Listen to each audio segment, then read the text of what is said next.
കണ്ണൂരിൽ തദ്ദേശ തെരഞ്ഞെടുപ്പിനുള്ള ഒരുക്കങ്ങൾ പൂർത്തിയായി. പ്രശ്നബാധിത ബൂത്തുകളിൽ വെബ്കാസ്റ്റിംഗ് ഉൾപ്പെടെയുള്ള സംവിധാനങ്ങളാണ് ഒരുക്കിയിട്ടുള്ളത്. മാവോയിസ്റ്റ് ഭീഷണിയുള്ള പ്രദേശങ്ങളിലെ പോളിംഗ് ബൂത്തുകളിൽ സായുധസേന സുരക്ഷ ഒരുക്കും.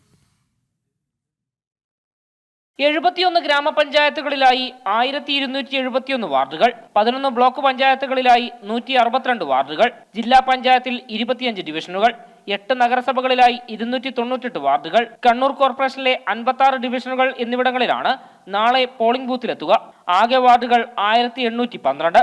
20,92,003 വോട്ടർമാരും 678 പ്രവാസി വോട്ടർമാരുമാണ് ജില്ലയിലുള്ളത്. ജില്ലയിൽ ത്രിതല പഞ്ചായത്തുകളിലേക്കും കോർപ്പറേഷനിലേക്കും നഗരസഭകളിലേക്കുമായി ആകെ 5472 സ്ഥാനാർത്ഥികൾ മത്സര രംഗത്തുണ്ട്. ആകെ 2305 പോളിംഗ് ബൂത്തുകൾ. പഞ്ചായത്തുകളിൽ 1827, നഗരസഭകളിൽ 478. ഇതിൽ ആകെ 1025 പ്രശ്നബാധിത ബൂത്തുകളാണ്. ഈ ബൂത്തുകളിൽ വെബ്കാസ്റ്റിംഗ് സംവിധാനം ഏർപ്പെടുത്തും. കൃത്യമായിട്ട് ഒരു 10-20 ഏകദേശം 18ഓളം നോഡൽ ഓഫീസർമാരാണ് ഈ കാര്യങ്ങൾ ഇടപെട്ടുള്ളത്.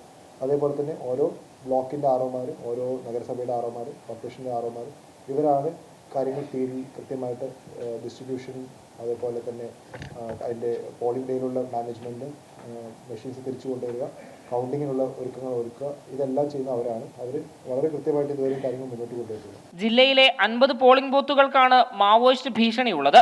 ഇവിടെ സായുധസേന സുരക്ഷ ഒരുക്കും. തെരഞ്ഞെടുപ്പ് പ്രശ്നങ്ങളില്ലാതെ നടത്താനുള്ള തയ്യാറെടുപ്പിലാണ് ജില്ലാ ഭരണകൂടം.